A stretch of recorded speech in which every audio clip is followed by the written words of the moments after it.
मुंजा, एक कुंवारा ब्राह्मण जिसकी मृत्यु इस संसार के सुख भोगने से पूर्व हो जाए और उसके जीवन की इच्छाओं की पूर्ति से पहले ही वो पंच तत्वों में विलीन हो जाए। कहते हैं कि पंच तत्वों में विलीन होने के बाद आत्मा हमेशा के लिए मुक्त हो जाती है, लेकिन अगर किसी की मृत्यु से पहले उसकी कुछ इच्छाएं अधूरी रह गई हो तो वो मुक्त नहीं हो पाता। वो अपने इच्छाओं का भार लेकर उनकी पूर्ति करने के लिए जन्मों जन्मांतर तक इसी लोक में भटकता रहता है। वो अपनी इच्छाओं की पूर्तियों के लिए हमेशा किसी की तलाश में भटकता रहता है। अगर एक बार उसे अपनी इच्छाओं की पूर्ति के लिए उसका मनचाहा शरीर मिल जाए फिर वो किसी कीमत पर उसे नहीं छोड़ता। क्या रे, कल से ये पेड़ नहीं काटा तुम लोगों ने? एक दिन की दिहाड़ी भी ले ली मुझसे, बस आधा घंटा। अगर आधे घंटे में ये पेड़ इधर से काट कर नहीं हटाया ना तो 1 रुपया और नहीं दूंगा तुम लोगों को। इस पेड़ को मत काटो सरकार, इस पेड़ में कुछ तो अजीब है, वरना आज तक हमने इतने पेड़ों को काटा है। लकड़ियाँ काटने का ही काम है हमारा, तो इसलिए अच्छी तरह अपने काम को जानते हैं। लेकिन ये पेड़ है कि कटने का नाम ही नहीं ले रहा। मुझे ये पेड़ कुछ ठीक नहीं लग रहा है, इसे काटना रहने देते हैं साहब। ज्यादा शारा मत बन। एक तो कल की पूरी दिहाड़ी मुझसे ले ली और अब फालतू के बहाने बना रहा है। आधे घंटे के अंदर काट के उठवा कर लेकर जाए इसे यहाँ से, समझा ना? शाम को इस हवेली को देखने आने वाले हैं। इस पेड़ की वजह से पहले भी ये हवेली बिकते बिकते रह गई, लेकिन इस बार अगर इस पेड़ की वजह से कोई भी गड़बड़ हुई ना तो तेरे मालिक से कहकर सबसे पहले तुझे काम से निकलवाऊंगा। अरे साहब, ये पटिया जहाँ पेड़ पर चढ़कर पहले ऊपर की वो टहनी काट। पर भाऊ, कल कोशिश की थी ना, मालूम है क्या हुआ था? अपने पास कोई दूसरा चारा नहीं है, जा जल्दी।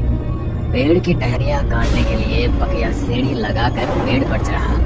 हल्की धुन में गाना गुनगुनाते हुए आरी से टहनी को काट रहा था। तभी उसे लगा कि पेड़ की टहनी पर उसके पीछे से कोई चलकर उसकी तरफ आ रहा है। कल भी उनके एक साथी राजू के साथ ऐसा हुआ था, जिसे उसके बाद तेज बुखार आ गया और उसने वहाँ पर पेड़ काटने के काम के लिए भी साफ इनकार कर दिया। वो सब जानते हैं कि यहाँ पर कुछ तो अजीब है, लेकिन पैसों की जरूरत ने उन्हें वहाँ काम करने पर मजबूर कर दिया था। पकिया अपना ध्यान उस आहट से हटाकर काम करने की कोशिश करने लगा। तभी उसने नीचे देखा तो रामू भागता हुआ आया। राजू नहीं रहा, अचानक चल बसा वो। क्या? ये सुनते ही पकिया के कानों में किसी के जोर जोर से हंसने की आवाज पड़ी। वो हंसी बहुत भयानक थी। पकिया समझ चुका था कि अब उसके साथ भी कुछ ऐसा होने वाला है, इसलिए वो पेड़ पर पीछे मुड़कर नहीं देखना चाहता था। वो खुद को बचाने के लिए सीधे ही पेड़ से कूदने की कोशिश करने लगा, लेकिन इससे पहले कि वो पेड़ से कूद पाता इससे पहले किसी ने उसे पीछे से बहुत ही ताकत से पकड़ा और उसकी गर्दन को मोड़कर पीछे की ओर घुमा दिया और पकिया लुढ़कता हुआ सीधा जमीन पर गिर गया। वहां गिरते ही उसकी भी मौत हो गई। विजय इस मामले में न फंस जाए इसलिए उसने सभी को पैसे खिलाकर अपना मुंह बंद रखने को कहा और पकिया के शरीर को कब्रिस्तान में दफन करवा दिया। साहब, मैंने कहा था कि मत करवाए साहब, मत कटवाओ इसे। अब देख लिया ना जब दो लोगों की जान ले ली इस पेड़ ने, ये आपको भी नहीं छोड़ेगा। इसे शांति से यहाँ अकेले रहने दो, छोड़ दो इस हवेली का लालच, वरना ये सब कुछ बर्बाद कर देगा। चुप, तुझे पैसे दिए ना, पहले तो अपना ये मुंह बंद रख और किसी के सामने अगर तूने अपना ये मुंह खोला ना तो तुझे भी वही पहुंचा दूंगा जहाँ ये दोनों गए हैं, समझा ना? चल निकल अब यहाँ से। पैसों के लालच में इंसान कभी कभी इतना अंधा हो जाता है कि वो दूसरों की जिंदगी को कुएं में धकेलने से पहले एक बार भी नहीं सोचता। विजय जानता था कि उस पीपल के पेड़ की वजह से उस हवेली में रहना किसी के लिए भी सुरक्षित नहीं है, लेकिन उसने फिर भी एक प्रॉपर्टी डीलर से बात करके उसे बिकवाने को कहा। शाम का समय तो पहले ही हो चुका था। अंधेरा होते होते बख्शी फैमिली वहाँ पर पहुंची। मिस्टर बख्शी, उनकी वाइफ और उनकी जवान बेटी उस हवेली को खरीदने के लिए आए, जहाँ सबकी नजर एक बार में ही हवेली की खूबसूरती पर पड़ी। वहीं मिस्टर बख्शी की बेटी रेमा का ध्यान उस पीपल के पेड़ पर पड़ा। गार्डन में ये इतना बड़ा पेड़, इसे आप लोगों ने हटवाया क्यों नहीं? बेटा, ये पीपल का पेड़ है, सबसे ज्यादा ऑक्सीजन देने वाला, और तुम्हें तो डॉक्टर ने खास कहा है ऐसी जगह रहने को जहाँ अच्छी खासी हरियाली हो। चलो अब अंदर चलते हैं। मिस्टर बख्शी एंड फैमिली ने अच्छी तरह हवेली का मुआयना किया। हवेली इतनी शानदार थी कि एक झलक में ही मिस्टर बख्शी ने हवेली की डील को फाइनल कर दिया। आपके रुकने का इंतजाम मैंने अपने गेस्ट हाउस में कर दिया है। अभी बस थोड़ी देर बाद ड्राइवर आपको लेने आ जाएगा। Guest house? लेकिन मेरा मन तो आज यहीं पर रुकने का कर रहा है। कितनी शानदार हवेली है। पता नहीं क्यों, लेकिन मुझे ऐसा लग रहा है कि ये हवेली खुद चाहती है कि मैं यहाँ पर रुकूं। प्लीज पापा, हम यहीं पर रुक जाते हैं ना। अगर मेरी गुड़िया यहाँ पर रुकना चाहती है तो फिर ठीक है मिस्टर विजय, आज हम यहीं पर रुकेंगे। आप अपने ड्राइवर को हमें लेने आने के लिए मना कर दीजिए। जी ठीक है। अरे रेमी बेटा, मेरा वो ब्राउन वाला बैग नहीं मिल रहा। गाड़ी से उतरते हुए मैंने तुम्हें दिया था, कहाँ रखा तुमने? ओह नो, वो शायद बाहर गार्डन में ही रह गया। मैं अभी लेकर आती हूँ। ओके। रिमी अपनी माँ का बैग लेने के लिए बाहर गार्डन में गई। गार्डन के बीचों बीच बैठने के लिए एक बहुत ही सुंदर बेंच बना था। रिमी ने गार्डन को देखते हुए उसी बेंच पर वो पर्स रख दिया था। बाहर लगी हुई लाइट से गार्डन में हल्की हल्की रोशनी आ रही थी। पर्स लेने के लिए रिमी बेंच के पास गई तो उसका मन हुआ कि वो थोड़ी देर वहीं खुली हवा में बैठ जाए, इसलिए वो अपनी आंखें बंद करके उस बेंच पर बैठ गई। उसे वहाँ पर बैठे अभी कुछ देर हुई ही थी कि उसे लगा मानो बेंच के पीछे पीपल के पेड़ पर से कोई बहुत देर से उसकी ओर झांक रहा है। रिमी ने अपनी गर्दन को पीछे की ओर मोड़ कर देखा तो उसे लगा कि पीपल के पेड़ पर बैठी हुई कोई बड़ी सी आकृति अचानक पीछे होकर छिप गई। पेड़ में कुछ हलचल सी होने लगी। रिमी ये सब देखकर कुछ घबरा सी गई, इसलिए वो वहाँ से उठकर अंदर जाने लगी। तभी उसके मोबाइल पर उसके बॉयफ्रेंड का कॉल आ गया तो उससे बात करने के लिए वो वहीं पर बैठ गई। मैं तुम्हारी ही कॉल का वेट कर रही थी। अच्छा हुआ तुमने कॉल किया। मैं तुम्हें क्या बताऊं, ये हवेली इतनी सुंदर है कि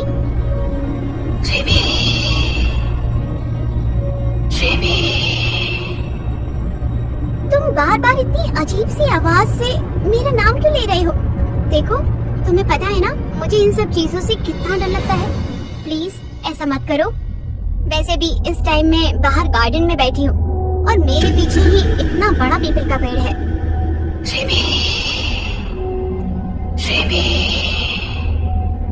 अरे मैंने बोला ना मत करो ऐसा। अरे लेकिन मैं तो कुछ कर ही नहीं रहा। जब से मैंने कॉल किया है तब से मैं बस तुम्हारी बातें सुन रहा हूँ। मैंने तो अभी तक कुछ बोला ही नहीं।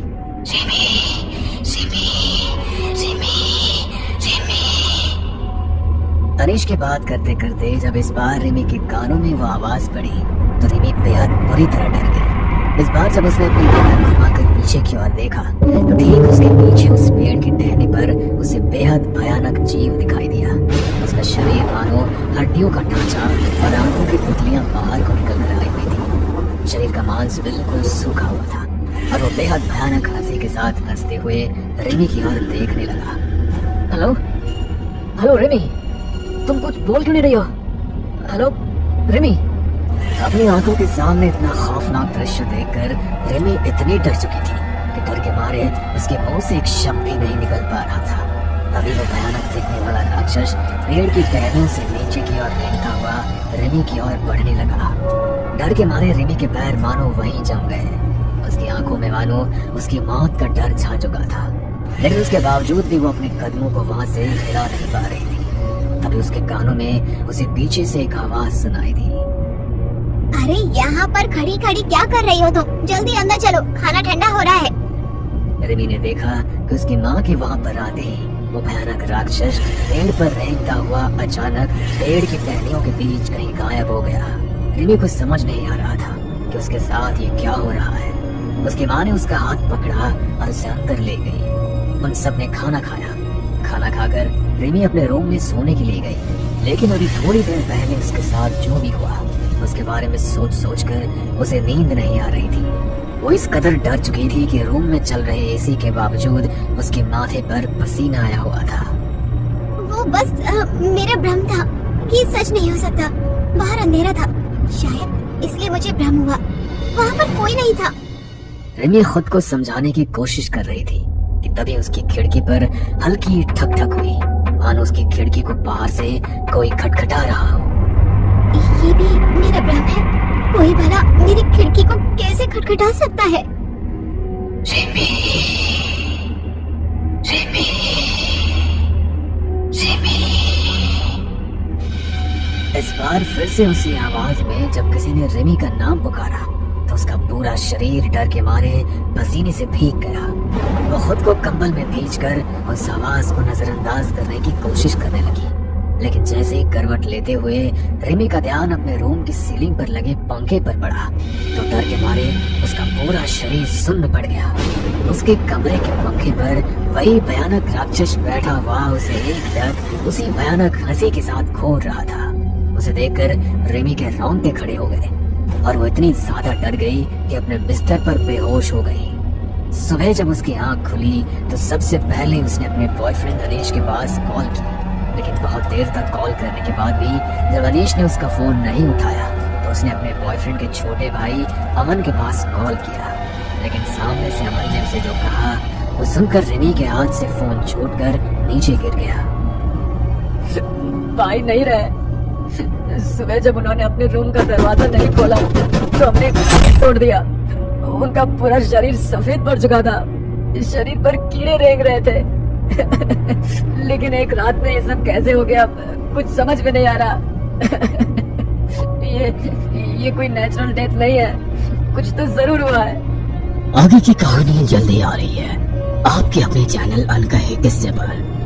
देखने के लिए हमारे चैनल को सब्सक्राइब करें और जुड़े रहिए हमारे साथ। ये कहानी हमारे एक सब्सक्राइबर हर्षपाल की कहानी पर आधारित है। आइए शुरू करते हैं आज की कहानी। मेरा नाम राहुल है। ये बात उस समय की है जब मैं IIT कानपुर में इंजीनियरिंग का छात्र था। एक रात करीब 3 बजे होंगे। बाहर चारों ओर अंधकार का साया था। सड़क पर लगा लाइट का खंभा बीच बीच में जल उठता था। सड़क सुनसान थी और कभी कभी कोई कार सन्नाटे को चीखती हुई आती, फिर सब सुनसान हो जाता। सड़क के पास ही एक अपार्टमेंट में मैं और मेरा सहपाठी वरुण सो रहे थे। अचानक मेरी नींद टूटी और मुझे जोरों की प्यास लगने लगी। मैं पानी पीने चला गया, तभी मैंने खिड़की से कोई परछाई देखी। मैं डर गया। मैंने धीरे से खिड़की खोली और नीचे सड़क की ओर देखा। बाहर का नजारा देखकर मैं सहम गया। मैं भागकर वरुण के पास आया। वरुण, वरुण, जल्दी उठ और बाहर देख। क्या हुआ? जरा बाहर तो चलकर देख। हम दोनों बाहर आ गए। हमने जो देखा उसे देखकर हमारे होश उड़ गए। शरीर से पसीने छूटने लगे। शरीर एक जगह जम गया। सामने एक लाश थी। उसका सिर धड़ से अलग था। उसने काले कपड़े पहन रखे थे और वो कोई तांत्रिक लग रहा था। उसके शरीर पर बड़े बड़े नाखून के निशान थे। उसने बहुत ज्यादा मालाएं पहन रखी थी। मुझे कुछ समझ नहीं आ रहा था कि तभी वरुण को तांत्रिक के गले में कुछ दिखाई दिया। वो एक लॉकेट था। उसने मुझे लॉकेट दिखाते हुए कहा, यार ये लॉकेट कितना सुंदर लग रहा है, इसे मैं ले लेता हूँ। यहाँ चारों ओर कोई भी नहीं है, किसी को क्या ही पता चलेगा। नहीं, हमें इसे नहीं लेना चाहिए। कहा जाता है कि मरे हुए लोगों का सामान नहीं लेना चाहिए, हमें खतरा हो सकता है। मेरे खूब समझाने पर भी वरुण नहीं माना। इतने में वहाँ और लोग इकट्ठा हो गए। थोड़ी देर बाद वहाँ पुलिस आ गई। बॉडी को पोस्टमार्टम के लिए भेज दिया गया। हम अपने घर लौट आए।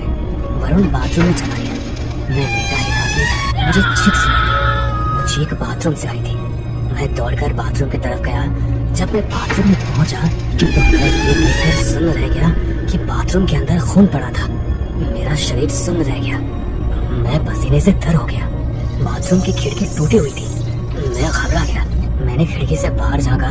बाहर का नजारा देखकर मैं सहम गया।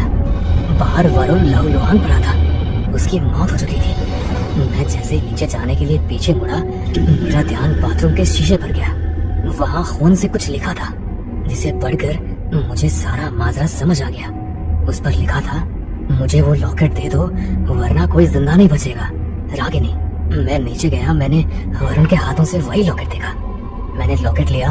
मैं अपने दोस्त की मृत्यु से बहुत दुखी हुआ। मैंने उसका देह संस्कार किया और बात की तह तक जाने के लिए निकला। मैं एक तांत्रिक को जानता था। मैं उसके पास गया। मैंने तांत्रिक से सारी बात बताई और कहा, बाबा मैं इसके तह तक जाना चाहता हूँ। इस लॉकेट से मुझे भी खतरा है। जब तक ये लॉकेट मेरे पास रहेगा रागिनी मुझे मारने का प्रयत्न करेगी। अब आप ही मुझे उससे बचा सकते हैं।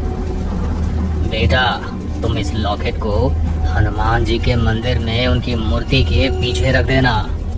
उसके बाद मैंने वैसा ही किया।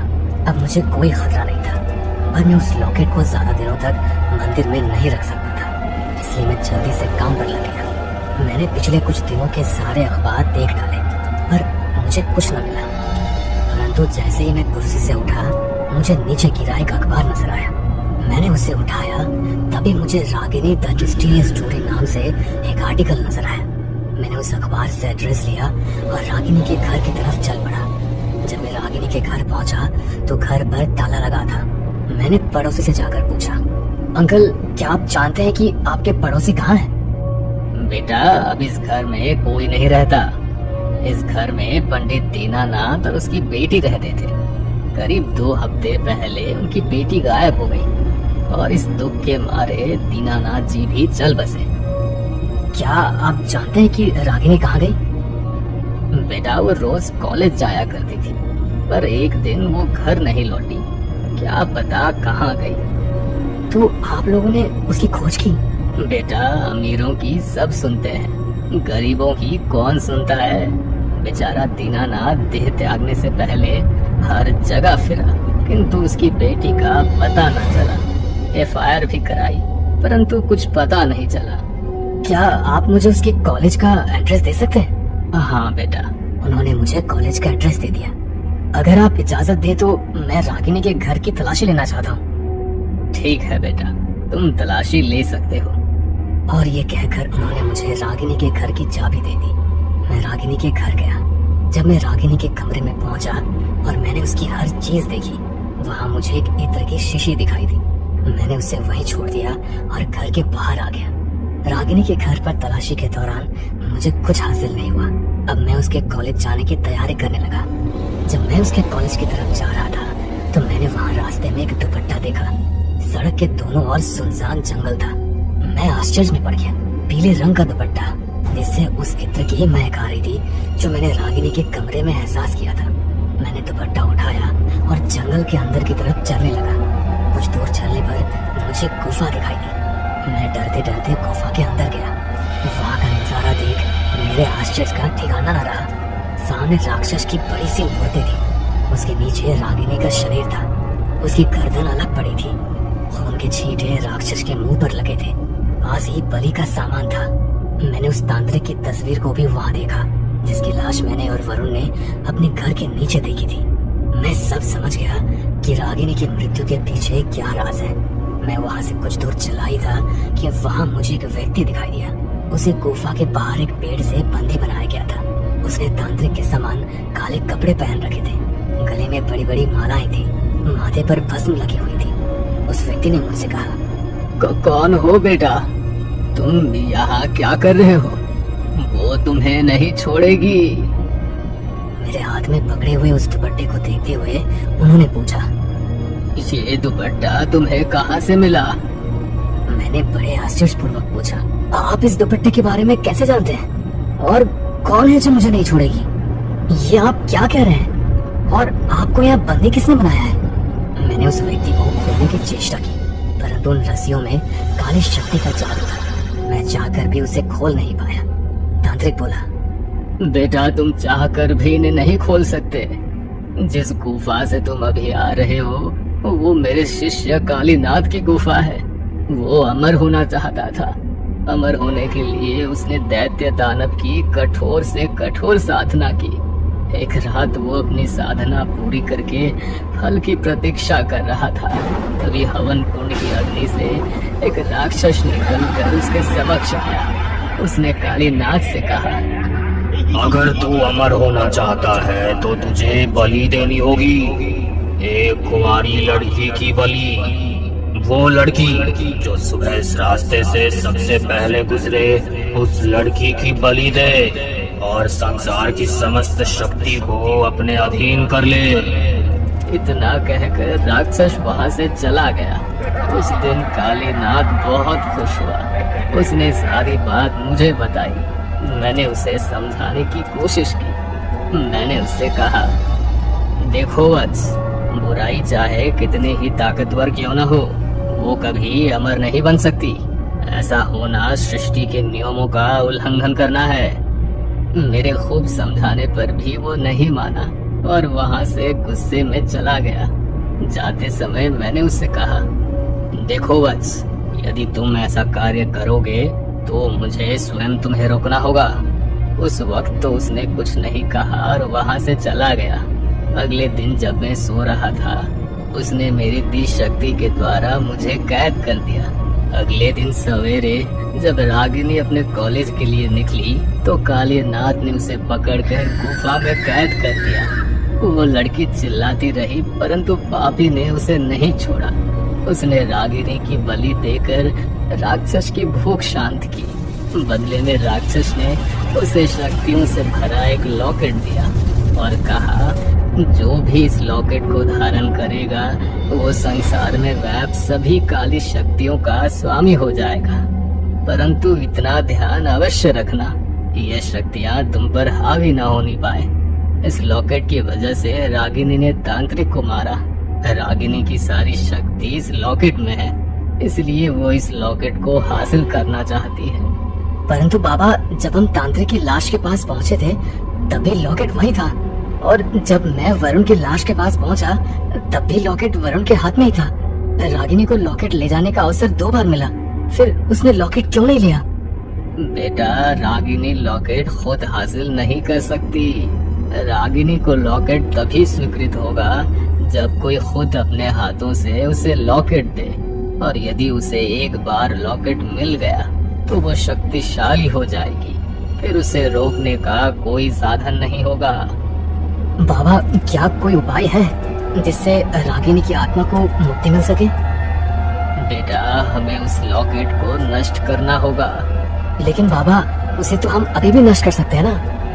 बेटा, जैसा तुम समझ रहे हो ऐसा नहीं है।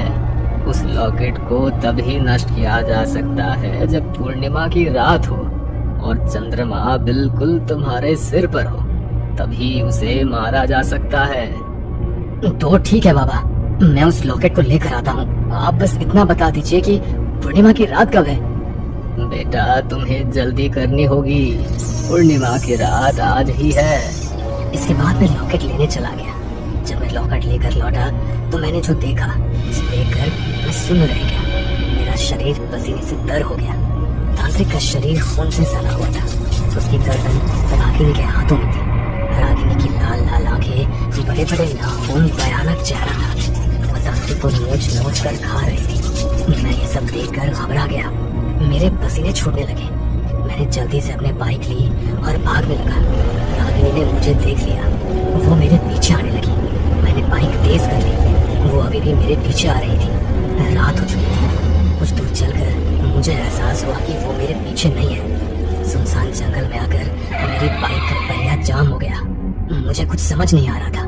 जैसे मैंने नीचे देखा तो मैं आश्चर्य में पड़ गया। डर ने मुझे घेर लिया। मेरे रोंगटे खड़े हो गए। जमीन से 2 हाथ निकले हुए थे और मेरे बाइक के पहिए को पकड़े हुए थे। ये देखकर मेरी चीख निकल गई। मैं बाइक को वहीं छोड़ आगे की ओर दौड़ा। मेरी बाइक मेरे पीछे पीछे आ रही थी। अचानक मुझे ठोकर लगी और मैं गिर गया। बाइक मेरे निकट आती जा रही थी। अचानक मेरी बाइक मेरे दोनों पैरों पे चढ़ गई। मेरे दर्द के मारे चीख निकल गई। मेरे पैर की हड्डी टूट चुकी थी। पैर में खून बह रहा था। मैं हाथों के सहारे सरक सरक कर सड़क के किनारे आया। मेरी बाइक वहीं आकर मेरे पास गिर पड़ी। मैं दर्द से करा रहा था। अचानक मेरी नजर एक ट्रक पर गई। ट्रक ड्राइवर की आंखें लाल थी। वो पूरी स्पीड से मेरी तरफ ही आ रहा था। उस पर रागिनी की आत्मा ने कब्जा कर लिया।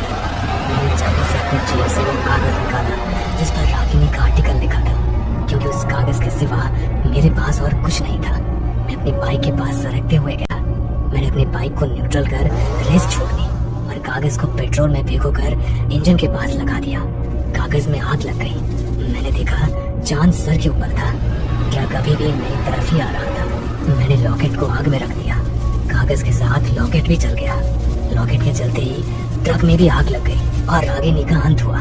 उसे मुक्ति मिल गई। परंतु उस दिन मैंने अपने दोनों पैरों और अपने दोस्त को खो दिया।